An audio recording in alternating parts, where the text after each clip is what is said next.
Welcome back. Trial of Fire. Not that I really need to stand here and do this. I just get some coins out of it, and to be frankly honest, right now, at this in particular moment, I could kind of use the money. I remembered I have to buy the Super Luigi books. Those are not part of the 100% completion, but I fail to see any reason why not to buy them. I like how they're like little heat, like the heat actually rises from these flames. Like you can actually kind of slightly see the heat waves emitting from the flame. It's really hard to see because they move pretty fast, and you only really get to see it when it's on Mario or Vivian. Oh, I fell. Whoops. Hey, did I take 2 damage from that? You know what? Let's not jump in the water to find out. Alright, well, I need Goombella out again because there's an enemy to tattle on. Oh, nope, I only took 1 damage from that. This fire is getting really distracting. Maybe I should jump it to take care of it. I am wasting my time doing this, but sometimes you just gotta do what you gotta do to create a safe path, you know? There we go. Alright, now to deal with this guy. I don't remember if I'm still wearing my Ice Power badge. I would like to maybe think that I'm not. But we'll find out if, I guess not. No, if I don't think I Power Smash it and it dies. If I was wearing my Ice Power, my hammer would do 7 damage. I don't want to take the risk of jumping on it to find out, so let's see. Oh, no, I'm still wearing it. Which means that a power jump kills. Well, I mean, a power jump would have killed regardless, but that thing would also do 10 damage to me. So maybe it's best that we use our partners with meat shields, because they're not taking double the damage like we are. 3 star points. Man, cheap. Oh, fire, right. Fire hot.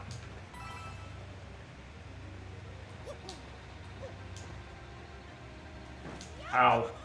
Crap. Maybe I should stop messing around with the fire. Especially considering now one's faster than the other. Take that.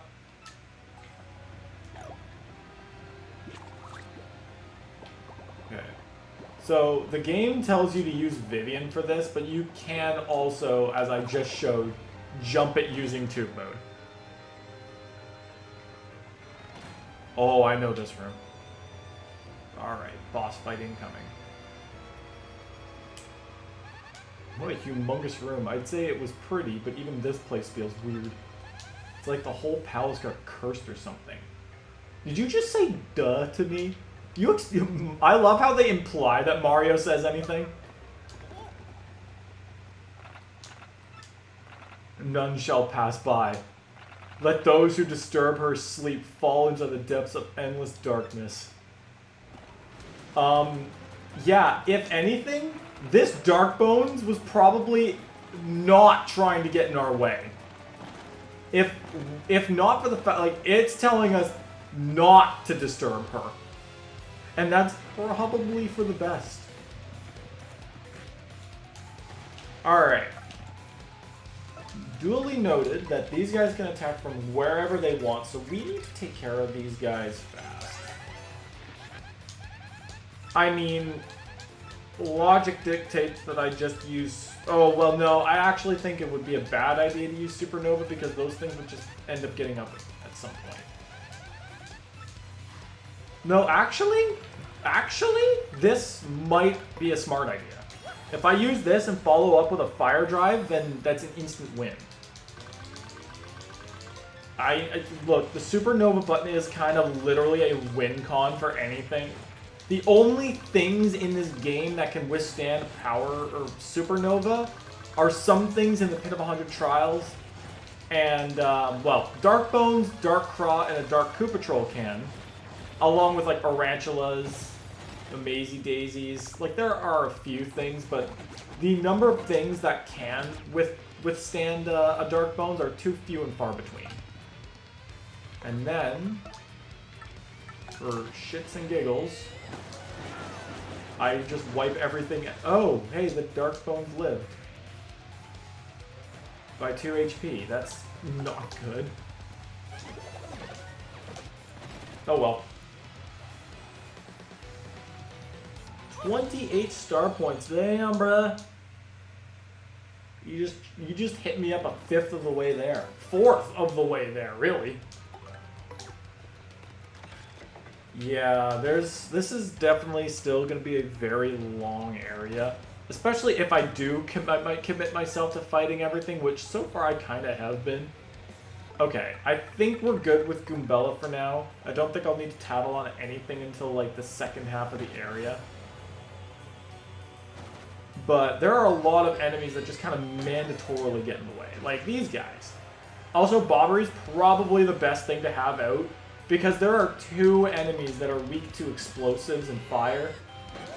With those being the Dry Bones and the Phantom Embers. So it's kind of just good to keep them out for this point. Alright, just keep moving.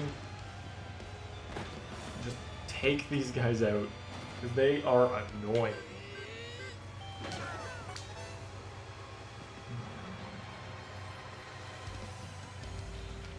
I swear if the Bombast pierced defense, that shit would be OP. Like, no doubt about it, that would be probably one of the most broken moves in the game, and it probably would have been worth the 9 FP usage. But since defense does get in the way, there's no way these guys have a defensive 2, right? Let's find out. No, they have a defensive 4. Then how did my bomb do 4 damage to that thing? I'm confused. It's got 4 HP left, let's see. Yeah, that does not check out. That does not check out in the slightest. How did Bobbery do 4 damage if that thing's got 4 defense? There's no way my explosive is doing 8 damage, and that hurt. There ain't no way Bobbery's base attack's 8. I don't know how that's working. I don't think I have any power boosts on my partner either. Okay, well, I'm dying. 30 HP. Yeah, actually, that fully heals me. Why not? I don't think I was going to use that anywhere else. Yeah, that still, like, greatly confuses me. Oh, I guess these guys also have the ability to directly attack me. But they could also just breathe fire at me. You know what? Again, I don't see any other place I'm going to end up using this, so why not? They're going to do 10 damage to themselves, like, or, well, I guarded that. They only, oh, right, it's because, I've reduced their damage by 1, so they're only doing 8 damage total. Well, still, that's a hefty amount of damage to themselves.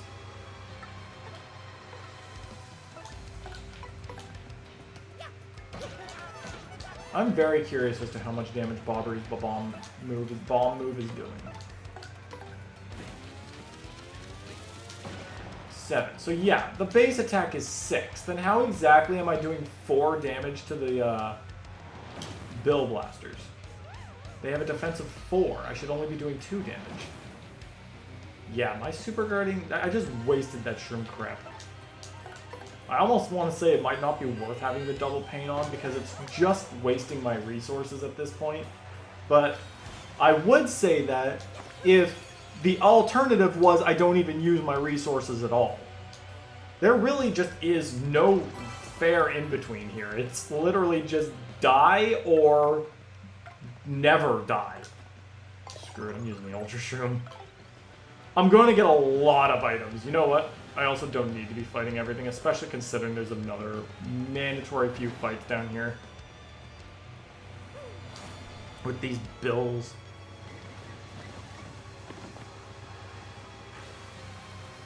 Yeah, I'm vastly confused as to how, like, Bobbery's still doing 4 damage to the things with a defense of 4 when my attack power is 6.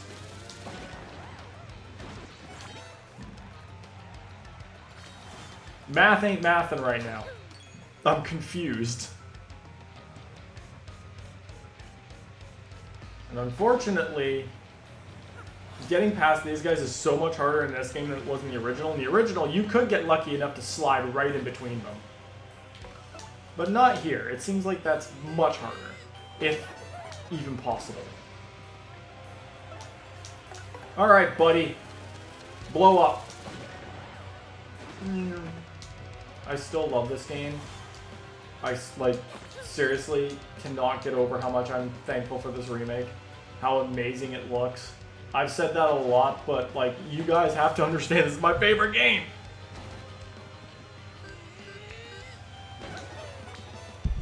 Alright. Now, well, I mean, special moves literally just finish the game for you, and I kind of don't want to do that.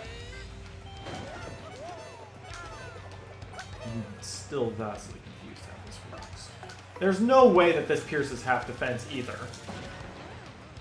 How is that doing 4 damage? I'll have to look something up. As I feel like there's a reason for this, but I'm not getting the answers. Because it just doesn't add up. I don't know why this is bothering me so much either. Like, there is absolutely nothing that states that these things have any sort of weakness to explosions. Okay, you know what? I want to run a test. So, Bombast does 8 damage total. If these things had a defense of 4, this would only be doing 4 damage. If this does 6, there might be something. It does do 6. Do Bombshell Bill Blasters have some sort of weakness to, do they have some kind of weakness to, explosions? Like, that's the only thing I can actually think of. Oh, there's a badge we're gonna need. Like, it's clear they don't have a huge weakness to explosions because it's only having their defense. If they were weak to it, I'd probably be doing a lot more. Like with the dry bones, it made sense because their defense is 2, and my Bombast was still taking 2 points of damage off. But these things are actively taking more damage than their defense is warranting. I'm still vastly confused, friends. I might need to look into this later. And by later, I mean when I'm done this episode.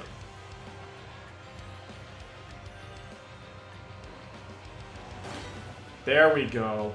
I think that's our first super guard of the last 2 episodes.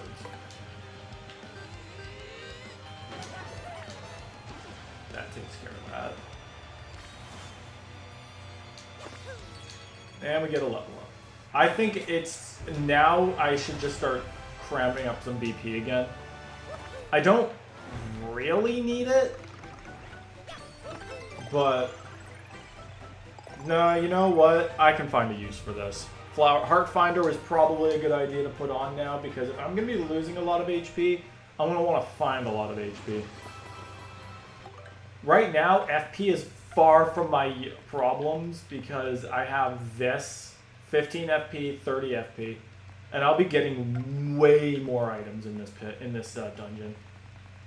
Like, this place is full of items. Heart Finder. We're going to put Heart Finder on. I also still have Flower Finder on. I don't really need to do anything else in this room. It's just an empty... aside from those blocks, there's nothing else in here. Alright, so this is where... They made the puzzle in here a little more interesting. So it's one of those follow the torches kind of thing. And in the original, it was only the top floor or the bottom floor to the far right. But they actually did change things up a little bit in this one, where it could actually force you to go backwards. The puzzle could actually involve going back through the other doors, and it still counts. Up here. Pretty sure this is my third time going through this game, on the remake at least.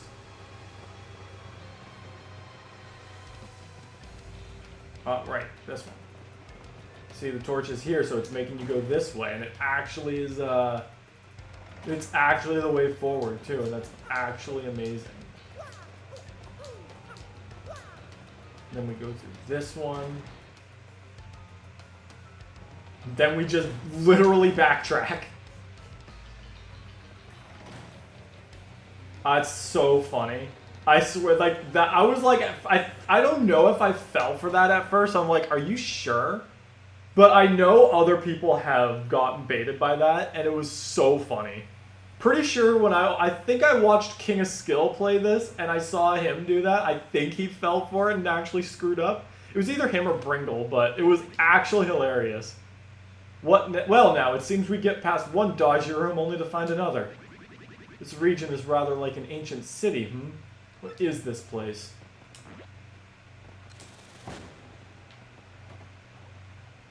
There's a suspicious tower across the water. Well, I want to study those open-mouthed statues first. Yeah, and there's a reason why Bobbery says it. It's because, look, there's pretty obvious cracks right in the statues. I don't see us being able to fight a boss, nor do I actually need to go in the tower. I don't think I do. Okay, but I do... These guys are right here, and they need to be tackled on, so... They can also attack me directly, but I just used my spike pouch, so it doesn't matter. That being said, they can also only attack the person in the front, so this is a pretty easy thing to just protect Mario from. Whopping defense of 5, and the problem with that is that it's just enough. They have just enough HP to completely protect themselves from a one-shot from Piercing Blow. However, Piercing Blow is still one of the best tactical and strategic badges in the entire game because it nullifies one of the biggest issues, and that is defense. Nice, Goombella. Oh, crap. Alright, so what we're going to do is we're going to swap to Mouse. Because Mouse, if you thought Piercing Blow was good, while it's weaker, Mouse just has a free Piercing Blow. It's 2 points less, but, like, seriously, I feel like people underestimate what Mouse is capable of.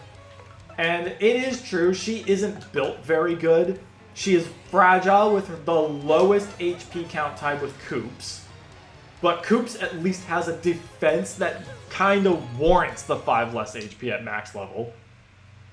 Mouse has no defense and 25 HP. She has 1 attack, and it's a good attack, don't get me wrong, and I think that's what people are underestimating here. It's that Love Slap is actually good if you don't need to do that much. Like, right here. Actually, no. But I'm gonna go for the Piercing Blow just to kill this guy, because we don't... There we go. Again, like, just, it's the fact that Mouse has Piercing. Kiss Thief is also great utility if you want to steal some shit, which always is fun. Tease, useless as hell. Smooch, I'm not even going to sit there and say Smooch is entirely useless. Like, Tease is more useless than Smooch. I have found reasons to use Smooch. And those reasons are, if I have a lot of FP that I haven't been using, it's a fine trade-off, especially if Mario is dying. Like, right now. But right now is when we put Mario in the back. Alright, I actually have a good idea here. I'm going to literally prove why Smooch is not bad. So, I just freaking hammer this guy for 1 point of damage. That's all I need to do. Piercing Blow next turn. And get a Smooch off because I need some HP back. Like, I don't think Mao's is as bad as people think or say she is. I wouldn't rank her as, like, the best partner, but I definitely wouldn't rank her below someone like Flurry, who I still actively never use. Now, granted, I still also think Mao's is not. Like, Mao's is probably still the second worst partner because a lot of what she's capable of doing is pretty niche. But, like, I don't think she's entirely useless to the point where she's not even worth getting in the story. Because, again, like, Smooch, trade 10 FP for 10 HP, that's, like, not terrible.